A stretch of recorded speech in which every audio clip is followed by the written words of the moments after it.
Media తరఫున ఒకటి చిన్న రిక్వెస్ట్ చేయదలుచుకున్నాను ఇండియన్ గవర్నమెంట్కి.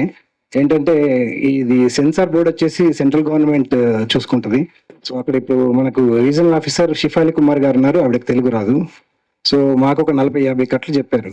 సో 4-5 months ఇది జరుగుతూనే ఉంది ప్రాసెస్. ఇవాళ ఈ రోజు కూడా లాస్ట్ 6 o'clock కూడా నేను ఆ పని మీదే వెళ్ళొచ్చాను. అంటే నేను I want to give a statement and I want to give an appeal to the central government that ఏంటంటే ఈ తెలుగు వచ్చిన వాళ్ళు అంటే ప్రాంతీయంగా అది ఆంధ్రప్రదేశ్ అయితే తెలుగు అండ్ కర్ణాటక అయితే కన్నడ అండ్ తమిళనాడు అయితే తమిళ్ రీజనల్ ఆఫీసర్నే పెట్టాలి. ఎందుకంటే మేము తీసేటువంటి సినిమాలోని భావం, ఆ భావ వ్యక్తీకరణ, ఆ భావోద్వేగం వాళ్ళకి అర్థం కాదు. సో అది అర్థం కావాలంటే లోకల్ రీజనల్ ఆఫీసర్ ఉంటే చాలా బాగుంటుందని నా ఉద్దేశం. అది అలాంటిది లేక ఇవాళ మేము చాలా ఇబ్బంది పడుతున్నాం.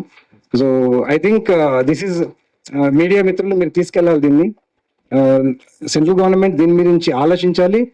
లోకల్ అంటే వాళ్ళ మదర్ టంగ్ తెలుగు అయితే తెలుగు, ఆంధ్రప్రదేశ్ అయితే తెలుగు, ఏ స్టేట్కి ఆ లాంగ్వేజ్ ఉండాలి, వాళ్ళని రీజనల్ ఆఫీసర్ పెడితే బాగుంటుందని నా ఉద్దేశం.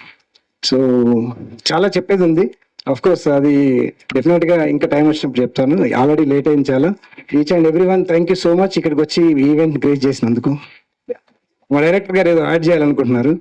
ఏం లేదు, మా right hand department, direction department Satish గారు, సురేంద్ర ఇద్దరు రావాలి. పైకి రాండి. యా ప్లీజ్ అండి, ప్లీజ్ జాయిన్ అవ్వండి. స్టార్టింగ్ వెళ్దాం అనుకున్నాను, మన ఫస్ట్ టైం కదా మాట్లాడడం, అంతే విలువలేకపోయినా అర్థం కాలే. ఫస్ట్ మన సతీష్ మాట్లాడాలి. మాట్లాడు.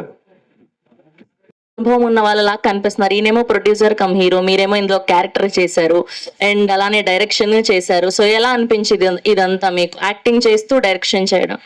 ఇవన్నీ కూడా 3వ తారీఖు ఈవినింగ్ చేస్తాయి. ఎలా అనిపించింది, ఏం జరుగుతుంది? ముందర ఇక్కడ వచ్చిన వాళ్ళందరికీ, పర్టికులర్ గా మీడియా మిత్రులందరికీ లేట్ అయినందుకు మీరు అందరు పేరు పేరున క్షమించాలి. ఇక జనరల్ గా చెప్పాలంటే మేము కష్టాలు పడ్డాం, సినిమాలు తీసాం, అద్భుతమైన సినిమా తీసాం, సమాజాన్ని ఉద్ధరిస్తాం అనేది ఏమో చెప్పడం కంటే మేము సినిమా తీసాం, అదేం తీసాం, ఏం తీసాం, ఎలా తీసాం. దీనికోసం మా పుట్టుదల గారు కూడా చాలా కష్టాలు పడ్డారు, ఇబ్బందులు పడ్డారు. సినిమాని ఆపడానికి చాలా మంది ప్రయత్నాలు చేశారు, చాలా మంది కేసులు వేశారు. అందరూ ఒక విషయాన్ని అర్థం చేసుకోవాల్సింది ఏంటంటే ఒక మంచి ఉద్దేశంతోనే ఈ సినిమా తీసాం.